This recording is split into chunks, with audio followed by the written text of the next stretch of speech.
Hi friends, welcome to S Lohith Aswa all in one channel. இன்றைக்கி நம்ம புரட்டாசி மாத தளிகை ஸ்பெஷல் குயிக்காக ரெடி பண்ணக்கூடிய 4 விதமான வெரைட்டி ரைஸ் பார்க்க போகிறோம். அதுக்கு நான் இங்கே ஃபஸ்ட்டு எண்ணெய் காய வச்சுருக்கேன். எண்ணெய் காஞ்சிருச்சு. இப்போ நான் 1 ஸ்பூன் கடுகு போட்டுக்கிறேன். கடுகு பொரிஞ்சிருச்சு. இப்போ 1 ஸ்பூன் கடலைப்பருப்பு சேர்த்துக்கலாம். அடுத்து அது கூடவே 1 ஸ்பூன் உளுத்தம்பருப்பு சேர்த்துக்கலாம். இது ரெண்டும் கொஞ்சம் ஃப்ரை ஆகட்டும். ஓகே, இப்போ இதில் கொஞ்சம் கருவேப்பிலை சேர்த்துக்கலாம். அடுத்ததாக நான் இங்கே ஒரு சின்ன துண்டு இஞ்சியை பொடியாக கட் பண்ணி எடுத்து வச்சுருக்கேன். அடுத்து ஒரு பச்சை மிளகா பொடியாக கட் பண்ணி எடுத்து வச்சுருக்கேன். கொஞ்சம் கேரட் துருவி வச்சுருக்கேன். ஃபஸ்ட்டு இஞ்சியை சேர்த்துக்கலாம். இஞ்சி நல்லா ஃப்ரை ஆகட்டும். ஃப்ரை ஆகி அந்த எண்ணெயில் இஞ்சியோட ஸ்மெல்லு ஃபுல்லாக இறங்கணும். அது வரைக்கும் நல்லா ஃப்ரை பண்ணிக்கோங்க. அடுத்ததாக கட் பண்ணி வச்சுருக்க பச்சை மிளகாயை சேர்த்துக்கலாம். கூடவே 2 காஞ்ச மிளகாயும் சேர்த்துக்கலாம். அப்புறம் துருவி வச்சுருக்க அந்த கேரட்டையும் சேர்த்துக்கலாம். கேரட் சேர்க்குறப்ப ரைஸ் ரொம்ப கலர்ஃபுல்லாக இருக்கும். பார்க்கவே ரொம்ப அழகாக இருக்கும். ட்ரை பண்ணி பாருங்கள். இதை நல்லா கலந்து விட்டுருங்க. ஃப்ரை ஆகட்டும். இப்போ இதில் பெருங்காயத்தூள் 2 பிஞ்ச் அளவு சேர்த்துக்கலாம்.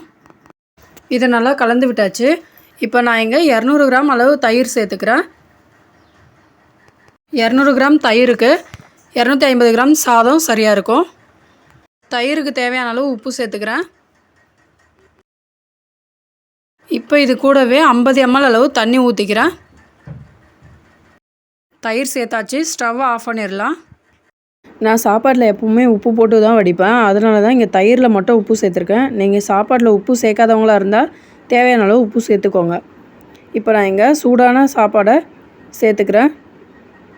சேர்த்து சாப்பாடு நல்லா எந்த அளவுக்கு மசிச்சு விட முடியுமோ அந்தளவுக்கு மசித்து கலந்து விட்டுருங்க. ஃபைனலாக கொஞ்சம் கொத்தமல்லி தழை தூவிக்கலாம். தூவி நல்லா கலந்து விட்டுருங்க. தயிர் சாதம் ரெடி ஆகிருச்சு. அடுத்து என்ன சாதம்னு பார்க்கலாம் வாங்க. ஒரு கடாயில் தேவையான அளவு எண்ணெய் ஊற்றி சூடுபடுத்தி வச்சுருக்கேன். எண்ணெய் நல்லா சூடேறினதும் 1 ஸ்பூன் கடுகு சேர்த்துக்கிறேன்.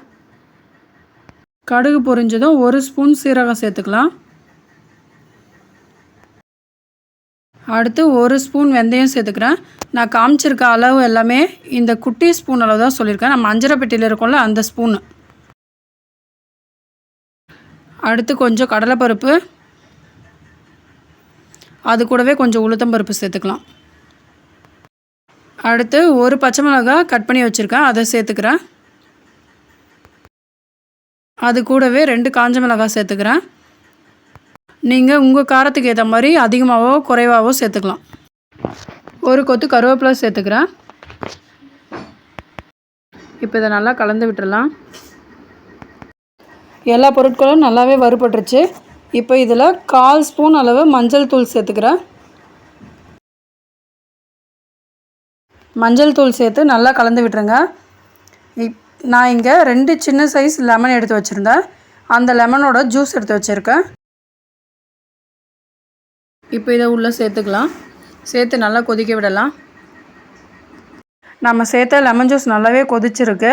இது நல்லா கொதித்து எண்ணெய் பிரிஞ்சு வரட்டும். அது வரைக்கும் அப்படியே இருக்கட்டும். ஸ்டவ்வை மட்டும் சிம்லேயே வச்சுக்கலாம். நல்லா கொதித்து எண்ணெய் பிரிஞ்சு வந்திருக்கு. இப்போ இதில் நான் வறுத்து பொடி பண்ணி வச்சுருக்கேன் வெந்தய பொடி கொஞ்சம் சேர்த்துக்கிறேன். இப்படி வெந்தய பொடி சேர்க்கறதுனால லெமன் சாதம் இன்னுமே டேஸ்ட் ரொம்ப சூப்பராக இருக்கும். இப்போ இதில் கொஞ்சம் கொத்தமல்லி தழை தூவி நல்லா கலந்து விட்டுக்கலாம். அப்புறம் இதில் நான் 1 ஸ்பூன் அளவு நல்லெண்ணெய் சேர்த்துக்கிறேன். இதுவுமே லெமன் சாதத்தில் சுவையை கூட்டுறதுக்காக தான் சேர்த்துக்கிறேன். இது கொதித்து நல்லாவே ரெடி ஆகிடுச்சு. இப்போ நான் இங்கே வடித்து ஆற வச்சுருக்கேன் 300 கிராம் அளவு சாப்பாடு சேர்த்துக்கிறேன். நான் சாப்பாட்டில் ஏற்கனவே உப்பு போட்டு தாங்க வச்சுருக்கேன். அதனால் தனியாக உப்பு சேர்க்கல. உங்களுக்கு உப்பு வேணும்னா நீங்கள் சேர்த்துக்கோங்க. இதை நல்லா கலந்து விட்டுடலாம். பாருங்கள், நல்லா கலந்தாச்சு. பாருங்கள், நம்மளோட டேஸ்டியான லெமன் சாதம் ரெடி ஆகிருச்சு. அடுத்து 3வது டிஷ் என்னன்னு பார்த்துடலாம் வாங்க. நம்ம இப்போ பார்க்க போகிறது தேங்காய் சாதம் தாங்க. அதுக்கு நான் இங்கே 2 ஸ்பூன் அளவு எண்ணெய் விட்டு ஹீட் பண்ணி வச்சுருக்கேன். இது கூடவே 2 ஸ்பூன் அளவு நெய் விட்டுக்கிறேன். எண்ணெய் நல்லா சூடு ஏறிடுச்சு. இப்போ நான் இங்கே கொஞ்சம் கடுகு சேர்த்துக்கிறேன். கடுகு நல்லா பொரியட்டும். கடுகு பொரிஞ்சதும் 1/2 ஸ்பூன் கடலைப்பருப்பு, கூடவே அரை ஸ்பூன் உளுத்தம்பருப்பு, அது கூடவே ஒரு கொத்து கருவேப்பிலை. இது பாதி அளவு வறுபட்டதோ கொஞ்சம் முந்திரி பருப்பு சேர்த்துக்கலாம். இந்த முந்திரி பருப்பு 20 பருப்பு போல் இருக்கும். பாருங்கள், முந்திரி பருப்பு இந்தளவு வறுபட்டுருக்கு. இப்போ நான் இதில் பொடியாக கட் பண்ணினா இஞ்சி சேர்த்துக்கிறேன். இஞ்சி எந்த அளவுக்கு பொடியாக கட் பண்ண முடியுதோ அந்தளவுக்கு பொடியாக கட் பண்ணிக்கோங்க. அப்புறம் இஞ்சி நல்லா எண்ணெயில் ஃப்ரை ஆகட்டும், அப்போ தான் அந்த ஃப்ளேவர் முழுக்க நமக்கு கிடைக்கும். அடுத்து 2 பச்சை மிளகாய் பொடியாக கட் பண்ணி சேர்த்துக்கலாம். அடுத்து ஃப்ரெஷ்ஷான 1 கப்பு துருவின தேங்காய் சேர்த்துக்கிறேன். தேங்காய் நல்லா வறுபட்டுருச்சு. இப்போ 1 ஸ்பூன் அளவு நெய் விட்டுக்கிறேன். நெய் விட்டு நல்லா கலந்து விட்டுறலாம். அடுத்து 300 கிராம் அளவு வடித்து ஆற வச்ச சாதம் சேர்த்துக்கிறேன். நான் ஏற்கனவே சொன்னது தாங்க, சாப்பாட்டில் ஏற்கனவே நான் உப்பு போட்டிருக்கேன், அதனால் தனியாக உப்பு சேர்க்கலை. நீங்கள் சாப்பாட்டில் உப்பு போட்டு வடிக்காதவங்களாக இருந்தால் தனியாக உப்பு சேர்த்துக்கோங்க. பாருங்கள், சாப்பாடு சேர்த்து நல்லா கலந்து விட்டாச்சு. இப்போ இதில் கடைசியாக கொஞ்சம் கொத்தமல்லி தழை தூவிக்கலாம். ஃப்ரெண்ட்ஸ், என்னோடய ஃபேவரட் தேங்காய் சாதம். உங்களுக்கு எந்த சாப்பாடு ரொம்ப பிடிக்கும்னு எனக்கு கீழே கமெண்ட் பண்ணுங்கள். அப்புறம் நம்ம சேனலை இது வரைக்கும் சப்ஸ்கிரைப் பண்ணாதவங்களாக இருந்தீங்கன்னா சப்ஸ்கிரைப் பண்ணிக்கோங்க. கூடவே பெல் ஐக்கான் கிளிக் பண்ணிக்கோங்க. நான் போடுற வீடியோஸ் எல்லாமே நீங்கள் உடனுக்குடனே பார்க்கலாம். பாருங்கள், சுவையான சூப்பரான தேங்காய் சாதம் ரெடி ஆகிருச்சு. நம்ம இதில் நெய் சேர்த்துருக்கிறதுனால டேஸ்ட் ரொம்ப சூப்பராக இருக்கும். கண்டிப்பாக ட்ரை பண்ணி பாருங்கள். ட்ரை பண்ணி பார்த்துட்டு எப்படி இருந்ததுன்னு கமெண்ட் பண்ணுங்கள். அடுத்து 4வதாக நம்ம பார்க்க போகிறது புளி சாதம். நான் பொங்கல் வீடியோ ஏற்கனவே போட்டிருக்கேன். வேணுங்கிறவங்க எண்டு ஸ்க்ரீனில் கொடுக்குறேன், செக் பண்ணிக்கோங்க. அப்படி இல்லைன்னா என்னோடய சேனலில் ப்ளேலிஸ்ட்டில் போய் பாருங்கள், ஸ்வீட் ரெசிபீஸ் சொல்லிவிட்டு போட்டிருப்பேன், அதில் இருக்கும். ஓகே, கடாயில் எண்ணெய் நல்லா ஹீட் ஆகிடுச்சு. நான் 3 ஸ்பூன் அளவு எண்ணெய் விட்டு வச்சுருந்தேன். இதில் இப்போ நம்ம கடுகு சேர்த்துக்கலாம். கடுகு நல்லா பொரிஞ்சிருச்சு. இப்போ சீரகம் கொஞ்சம் சேர்த்துக்கிறேன்.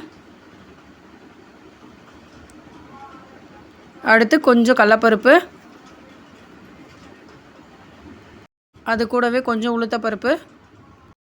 இது நல்லா வறுபட்டதும் 4 காஞ்ச மிளகாய் சேர்த்துக்கிறேன். அடுத்து நான் இன்றைக்கி இன்ஸ்டன்ட் புளியோதரை மிக்ஸ் தாங்க எடுத்திருக்கேன். நான் 250 கிராம் சாதம் எடுத்திருக்கேன், அதனால் இதை பாதி மட்டும் சேர்த்துக்கிறேன். பாருங்கள், சேர்த்தாச்சு. இப்போ இதை நல்லா கலந்து விட்டுடலாம். ஒரு 30 செகண்ட் மட்டும் ஃப்ரை ஆனாலே போதும். அப்புறம் இன்னொரு விஷயங்க, நான் புளி சாதத்துக்கு நல்லெண்ணெய் தான் சேர்த்துருக்கேன். நல்லெண்ணெய் சேர்க்கும்போது டேஸ்ட் நல்லாயிருக்கும். இப்போ 300 கிராம் அளவு சாதம் சேர்த்துக்கிறேன். வடித்து ஆற வச்ச சாதம் சேர்த்துக்கணும். இதை நல்லா கலந்து விட்டுடலாம்.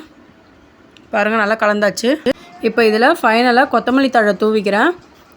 புளி சாதத்துக்கு கொத்தமல்லி தழை சேர்க்கலைனாலும் பரவாயில்ல. நான் அவசரமாக செஞ்சுட்டு இருந்ததுனால லட்டு வீடியோ உங்களுக்கு காட்ட முடியல. ஃப்யூச்சரில் லட்டு வீடியோ அப்லோட் பண்ணுறேன். அப்புறம் நான் சொன்ன மாதிரி பொங்கல் வீடியோ எண்டு ஸ்க்ரீனில் கொடுத்துருக்கேன், போய் பாருங்கள். புளி சாதம் ரெடி ஆகிடுச்சு. தேங்க்ஸ் ஃபார் வாட்சிங். பாய்.